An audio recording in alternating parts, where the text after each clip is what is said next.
সঙ্গে রান্নার মশলাপাতি। এত কিছু দিয়ে কি হবে? একটা যজ্ঞ করতে এত খরচ আগে কখনো শুনিনি বাবা। বাবা বাবা, একটা রোজগারের সুযোগ এসে গেল মনে হচ্ছে। একা পণ্ডিত এত কিছু নিয়ে যাবে তা তো হতে পারে না। মহারাজ, আপনি আসল কথাটাই ভুলে গেলেন। হ্যাঁ মানে সবকিছু না কেমন যেন তালগোল পাকিয়ে গেল। আপনি মায়ের শেষ ইচ্ছে রাখবেন না? 10 জন সাধু ভোজনের কথাটা ভুলে গেলেন? তাই তো, 10 জন সাধুকে তো ভোজন করাতে হবে, তো তার দায়িত্ব কে নেবে? তুমি? আমি ছাড়া আর কে নেবে? আমার হাতেই 10 কেন 20 জন সাধু আমি এক্ষুনি জোগাড় করে দিতে পারি। শুধু জোগাড় করলেই তো হবে না মহারাজ, তাদের উপযুক্ত উপহার দিতে হবে। যেমন প্রত্যেকের জন্য সোনার থালা, সোনার ঘটি, সোনার বাটি। এসব না দিলে তো যজ্ঞের কোনো মানেই দাঁড়াবে না। সাধুরাই তো এই বিপদ থেকে উদ্ধার করতে পারে।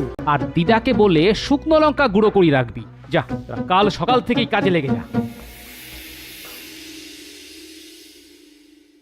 কি আমার জটা, দাড়ি, কৌপিন, কোমণ্ডুলগুলো সব গেল কোথায়? হ্যাঁ, এই তো এই বস্তায় রেখেছিলাম। না না না না, কোথাও তো নেই। চোর এসেছিল নাকি?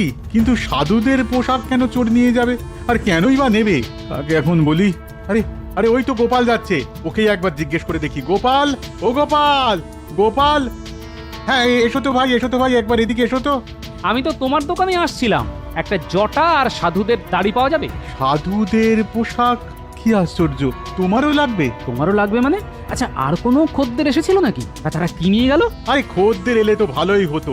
না না না, যারা এসেছিল তারা খদ্দের নয়, তারা খাঁটি চোর। 1 বস্তা পোশাক নিয়ে গেছে। আচ্ছা আচ্ছা গোপাল, সাধুর পোশাক কে নেবে বলো তো? নিশ্চয়ই সাধু নয়। সাধুর পোশাক সাধু নেবে কেন? আরে আমিও তো তাই বলছি, কিন্তু চোর 1 বস্তা সাধুর পোশাক নিয়ে কি করবে বলো দেখি? একটা কথা বলি, তুমি কিন্তু কাউকে এই কথাটা বলতে যেও না। তোমার লোকসান আমি মহারাজকে বলে পুষিয়ে দেব। আমি একটা চক্রান্তের গন্ধ পাচ্ছি, বুঝলে? একদম চুপ করে থাকো, কেমন? না না, তুমি যখন বলছো তখন কাউকে বলবো না, তবে চক্রান্তের গন্ধ কিন্তু আমিও পাচ্ছি। মনে থাকে যেন। আমি এখন যাই, চোর ধরার জন্য এখনো অনেক কাজ বাকি আছে।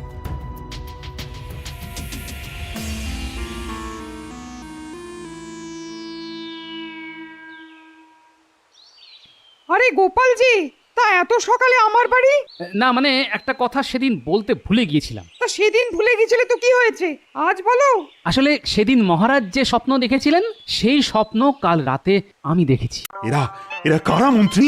আসলে মহারাজ, এনারা সবাই সাধু সজ্জন মানুষ, ঠিক এই পৃথিবীর লোক নন। তাই এত প্রশ্নের উত্তর ওরা ঠিকঠাক বলতে পারে না। পণ্ডিত, এবার আগুন দাও, দেখি ওরা কোন পৃথিবীর মানুষ।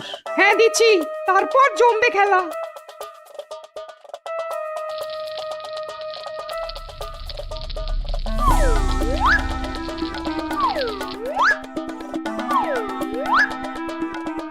বাপরে বাপরে বাপ, এই গোপালকে ছিটিয়েছে বলতো।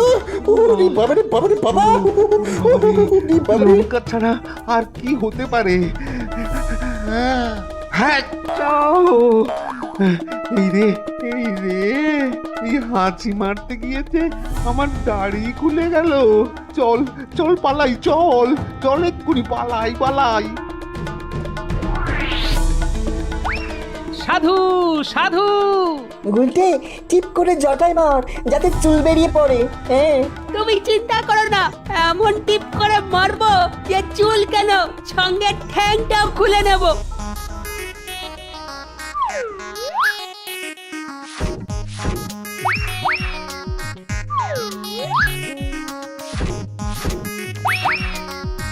এরা সব শয়তান, সাজানো সাধু। এদের পাকড়াও করো। কে কোথায় আছো? চলে এসো।